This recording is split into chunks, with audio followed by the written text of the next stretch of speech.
Сергей, приветствую вас у нас в Казани. Мы знаем, что это ваша родина, и вы приехали сюда снимать свой фильм. Вот хотелось бы начать диалог с такого вопроса. Вот у вас в Инстаграм написано, что вы артист театра и кино, но вы приехали снимать фильм, и мы знаем, что у вас есть другие фильмы. Расскажите, пожалуйста, об этом. Да, Как так здравствуйте. получилось? Здравствуйте. Так получилось, так совпало. Когда мне задают такие вопросы, я говорю, что я не хочу себя ограничивать, быть только артистом или только режиссером. Вообще я не считаю себя режиссером, я только учусь, и вообще, мне кажется, по природе я все-таки артист, а потом уже интересующийся в режиссуре. Поэтому мне кажется, что так и должно быть. В социальных сетях написано, что я все-таки артист театра и кино, а режиссер это тот человек, который снял достойную картину, о которой знает его страна и весь мир, может быть. Я пока себя таким не считаю. Я начинающий, пробующий, интересующийся. Да. Сергей, расскажите, пожалуйста, о себе. Вот, где вы учились, как вы пришли в кино? Я родился в Алексеевском районе Республики Татарстан, закончил театральное училище в Казани, ГИТИС в Москве и Академию Никиты Сергеевича Михалкова. Совсем недавно прошел продюсерские курсы в АВГИКе. Работаю в театре Вахтангова, иногда работаю в театре киноактера, но сейчас занятость большая, стараюсь совмещать, потому что мне нравятся эти два замечательных театра. И начал снимать. Первая работа была это «Старый вояка», где одну из главных ролей сыграл Владимир Абрамович Этуш, недавно ушедший от нас, и Ольга Васильевна Тумайкина, заслуженная артистка Российской Федерации. Сейчас мы с ней коллеги, работаем в одном театре, в театре имени Евгения Вахтангова. Решил попробовать, наверное, как к этому пришел, расскажу. Мы ехали со съемок с артистами, и зашла тема о Великой Отечественной войне. И каждый рассказывал свою историю. Я рассказал, что у меня вот такая история, что у меня был прапрадед Сергей Семенович Петрунин, который вернулся с фронта, его отозвали, и его главная мечта была услышать о том, что война закончилась.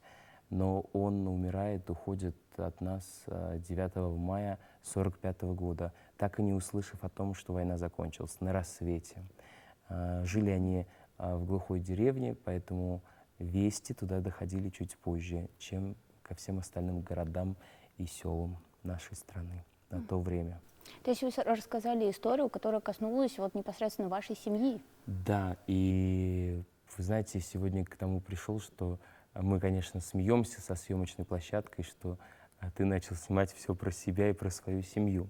Ну, так и получается, так и складывается, что, наверное, каждый писатель, художник, режиссер, он всегда все говорит про себя.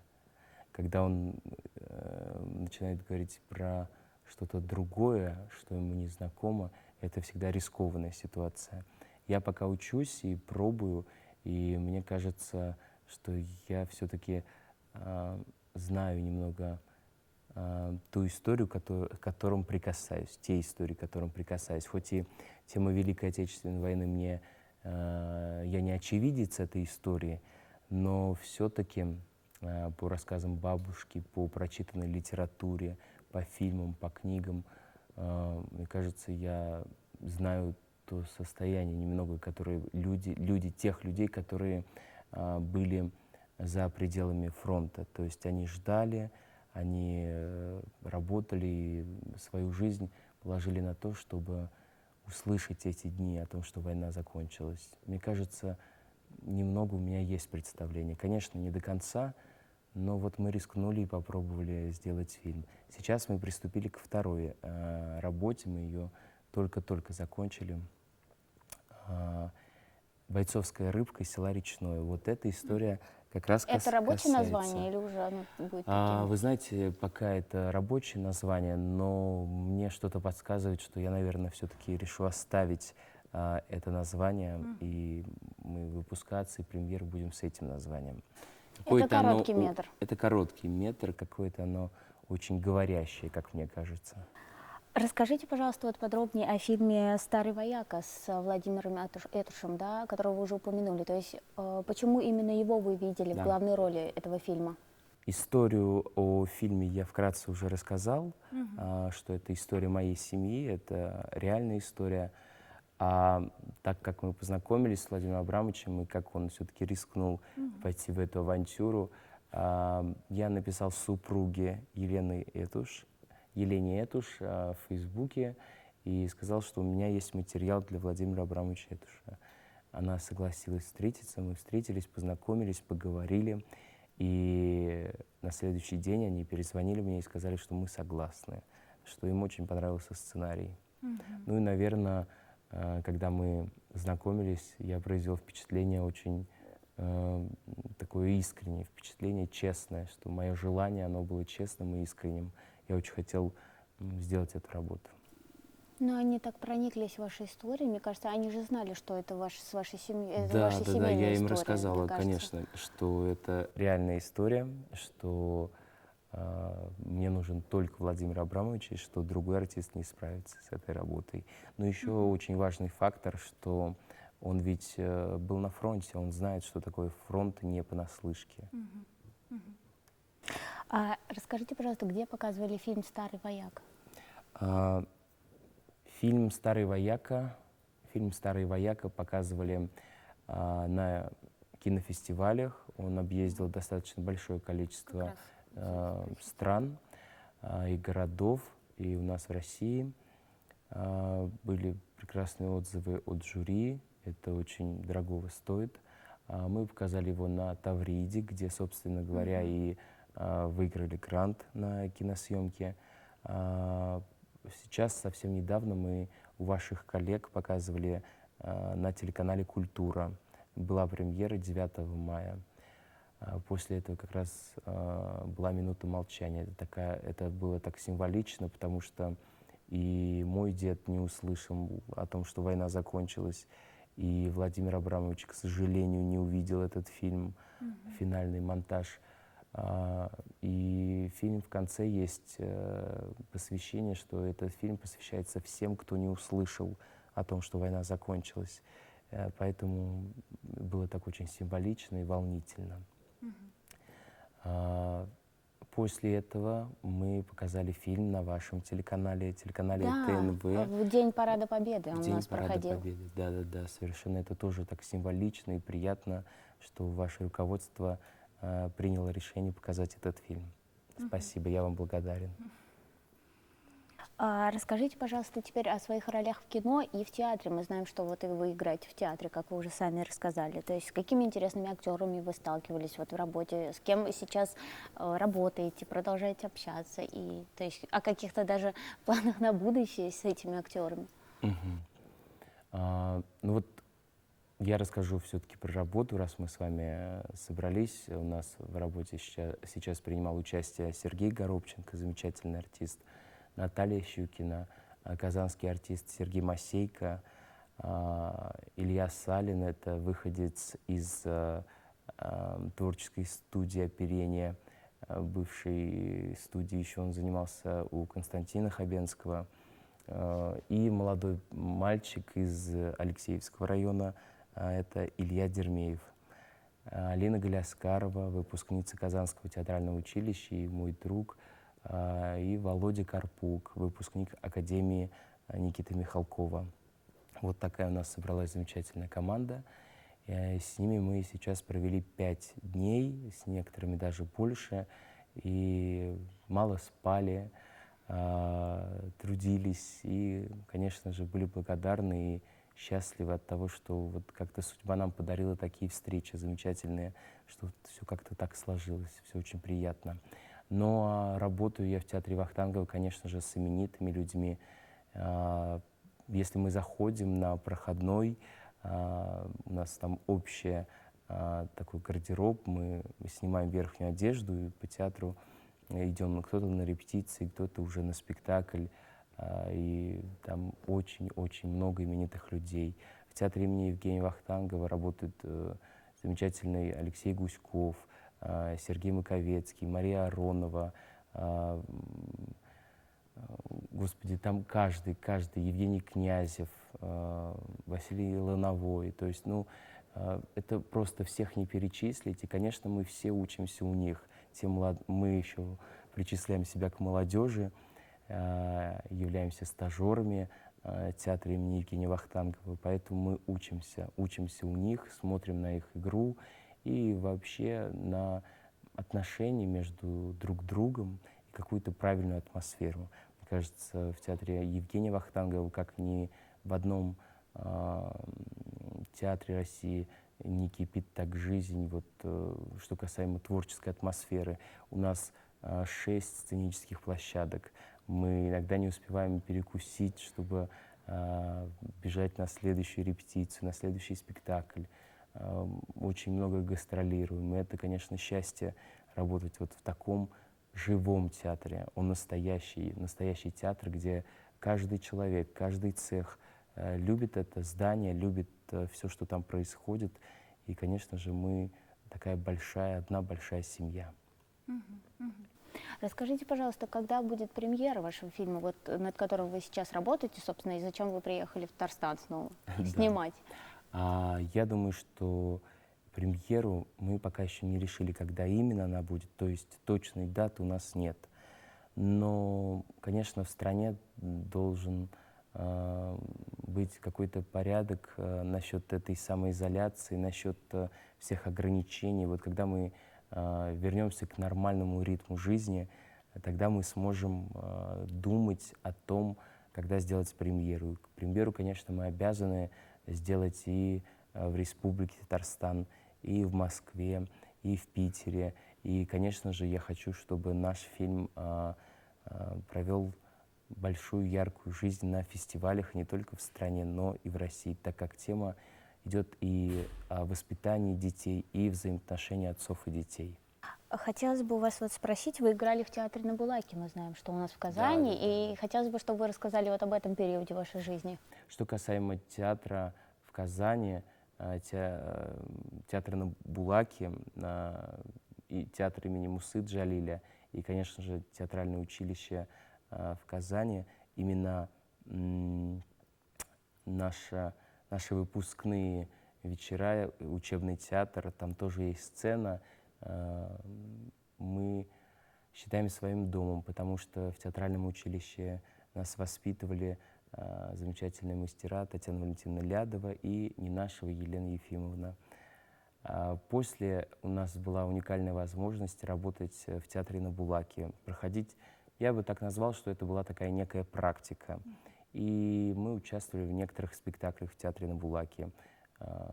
Был зритель, был успех, было внимание. Это все прекрасно и замечательно.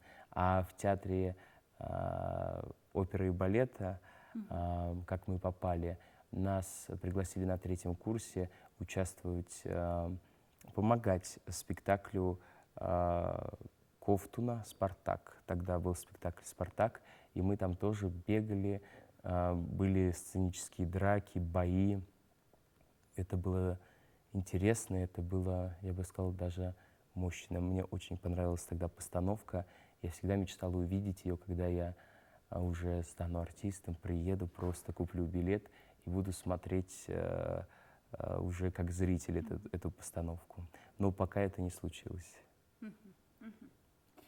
Расскажите, пожалуйста, вот какие режиссеры являются для вас примером? Вот вы сейчас сказали, что вы учитесь, снимаете фильмы. Все-таки всегда есть какой-то пример перед глазами работы каких-то режиссеров. Вы знаете, их очень много. Их очень много, но это все, наверное, идет из детства. Современная молодежь, она вот, ну, просто мои коллеги, и, артисты, и даже и режиссеры, все они как-то немного болеют вот современным таким режиссерским веянием, с западными режиссерами. Я тоже их люблю, конечно, безумно. Но воспитывался я все-таки, у нас не было такой возможности смотреть зарубежный кинематограф. Но ко мне, вот кто меня воспитал по режиссуре, мне кажется, это привил любовь к кино. Это, конечно, Никита Сергеевич Михалков, это Ильдар Рязанов, это Это много-много вот всех наших, это Гайдай, это там все. Ну вот как включали телевизор и смотрели все такое семейное, домашнее кино. И как-то и так и сложилось, что я и люблю такие фильмы. Я люблю разные фильмы. Я читаю много, стараюсь читать много литературы и зарубежных режиссеров, и какие-то уроки, встречи. Но мне не хочется ограничивать и говорить, что это вот только этот и тот. Нет, я не могу назвать вот только 3 самых любимых режиссера. Не могу назвать одного.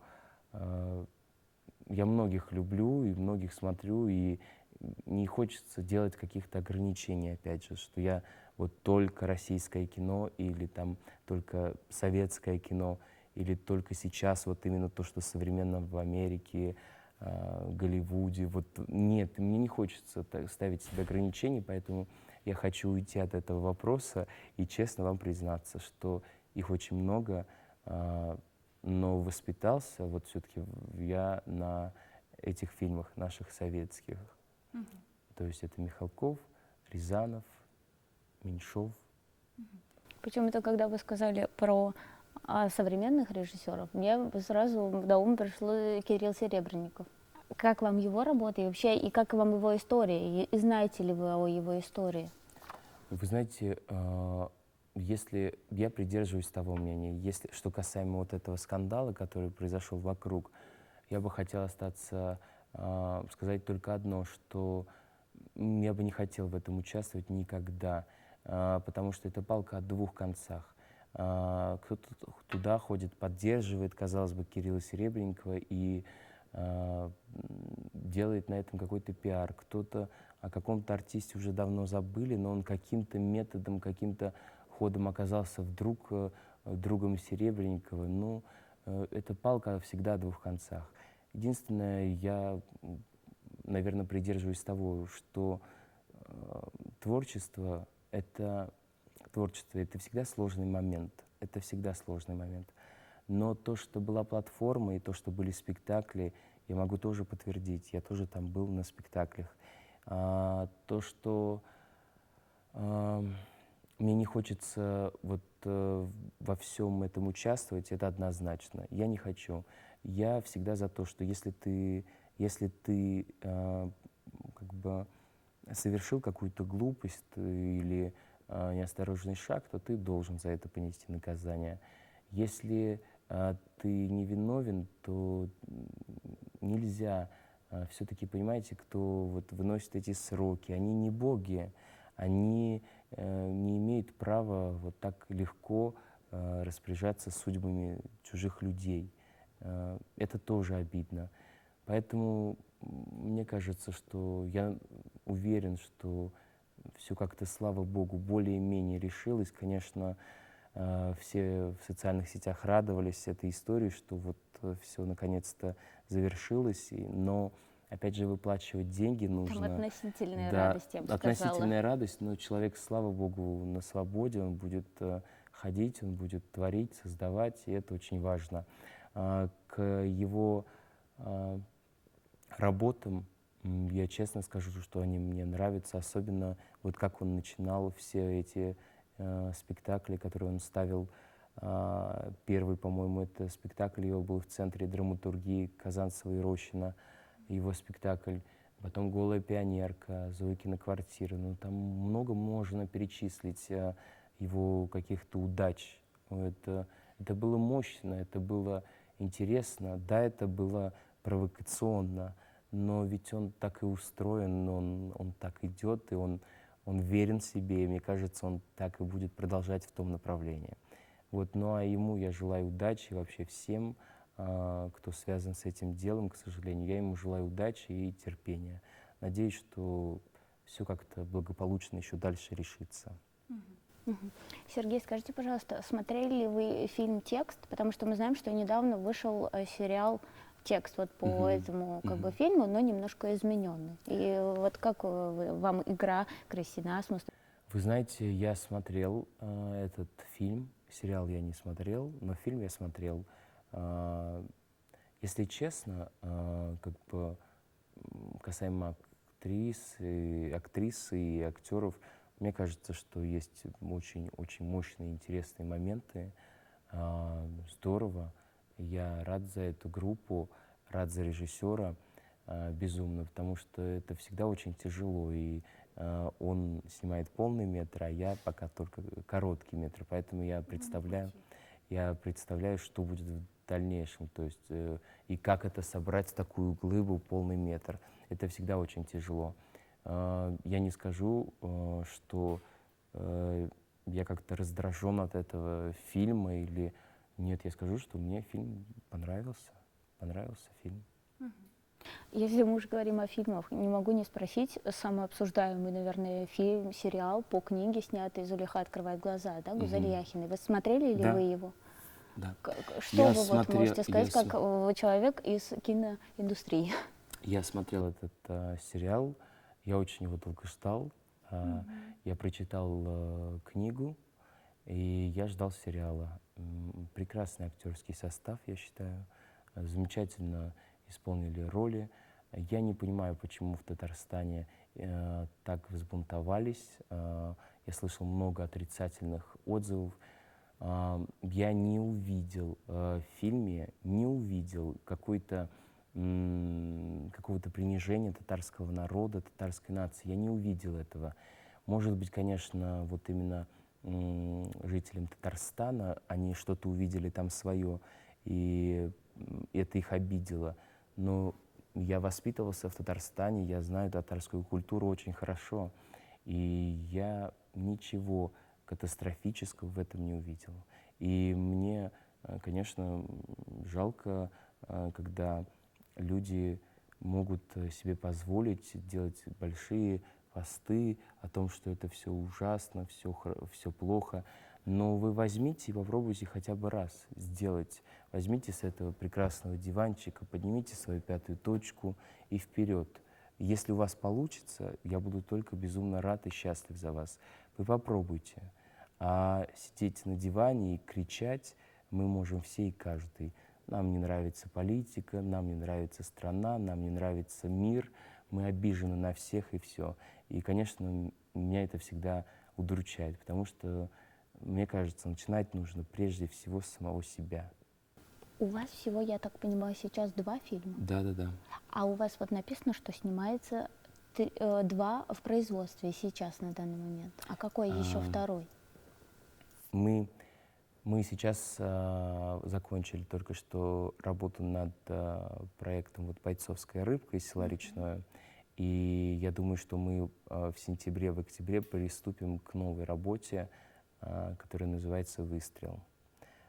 Уже есть написан сценарий, и я думаю, что съемки тоже не заставят себя долго ждать. То есть мы готовы, в принципе, начать и сейчас, но есть ограничения. То есть съемки должны проходить на территории цирка, около цирка.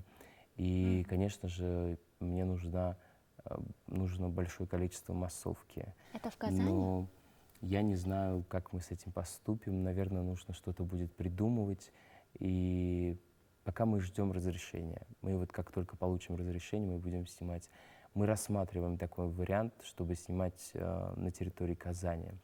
Но нам нужен цирк Шапито. Поэтому он есть в Набережных Челнах. Мы ведем переговоры, надеюсь, что у нас получится. Может быть, мы вернемся сюда и будем снимать в Набережных Челнах. Если он еще существует, если он в том надлежащем виде, в котором мы его себе представляем, то, может быть, мы будем снимать в Набережных Челнах. Сергей, мы знаем также, что вы снимаетесь в сериалах, то есть как актер, да, и играете также в театральных постановках. То есть вот какая из ролей была для вас важной или особенной? Я не скажу, что я много снимаюсь сам в кино, но есть, конечно же, работы. Вот совсем недавно прошли съемки в Склифосовском, это вместе с Максимом Авериным, и это серия, там одна из ключевых ролей, прекрасная. Нашли брата, младше меня, и мы увиделись на площадке, он как раз уходил, а я заходил. Он весь в крови, грязный, такой: «Ты мой брат?» Я говорю: «Да, да». Мы познакомились, было забавно. И я пошел, и я кричал: «Брата, брата, спасите брата!»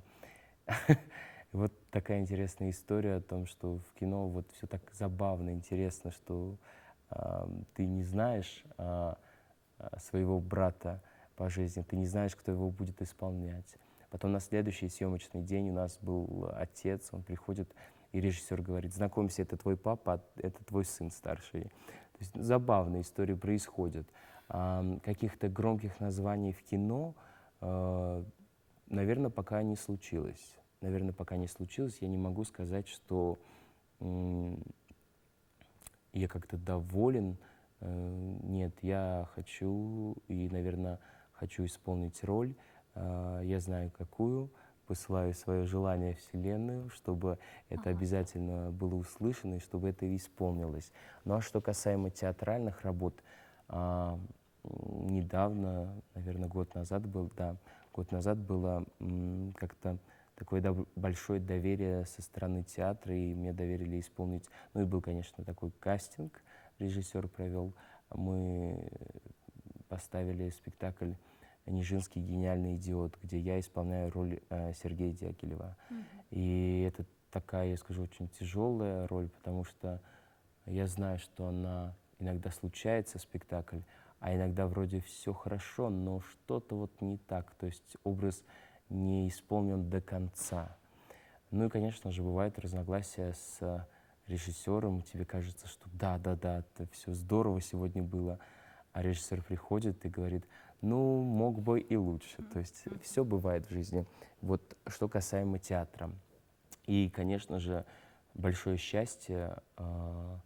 Когда-то я пришел в театр Евгения Вахтангова на спектакль «Евгений Онегин» в постановке Римаса Владимировича Туминаса. И я сидел в зале и говорил: я буду играть в этом спектакле. И мы пришли в театр, молодые стажеры, и так получилось, что меня взяли в этот спектакль. Но в этом я не могу сказать, что там большая крупная роль, но мне кажется, вот именно про этот спектакль и про этого режиссера я могу сказать с полной отдачей, что вот в этом спектакле можно назвать, что здесь не бывает маленьких ролей. То есть в этом спектакле каждая роль важна. Хочется задать такой вопрос, почему в Татарстане не существует феномена национального кино? Ну, наверное, этот вопрос На ваш взгляд? стоит задать вопрос не мне. Но мне кажется, что все может быть, но только при том условии, если этому вниманию, то есть если этому вопросу отдать должное внимание, тогда у нас будет что-то двигаться и будет что-то создаваться. Я безумно рад, когда я слышу от своих коллег, что в Татарстане начались съемки новой работы, что заняты артисты Тюза, Качаловского театра, другие молодые театры тоже участвуют в съемках. Безумно рад, когда те артисты, которых я знаю, заняты в съемках глобальных в Москве, в Питере. И хотел сказать про моего однокурсника Нияза Зинатуллина, артиста Тюза. И вот он сейчас снимается у Бекмамбетова. Я безумно рад за него. Так и нужно действовать, нужно работать. Сергей, расскажите, пожалуйста, что бы вы хотели снять в будущем, да, планы на ближайшее будущее? То есть вот что вас тревожит, возможно, о чем бы вы хотели рассказать в своих вот фильмах? Мгм. Я понял вопрос, спасибо. Вы знаете, сейчас вот в ближайшее время я хочу снять фильм про цирк. Это тоже короткий метр. Ну и, конечно же, я хочу готовиться к серьезному проекту. А, Нужно собрать хорошую, качественную и разбирающуюся в своем деле, направлении команду, чтобы каждый отвечал за все в своем направлении, точно понимал это. Но, конечно же, мне хочется молодых собрать, потому что это кино, это, мне кажется, дело молодых, потому что нужно безумное количество сил и энергии.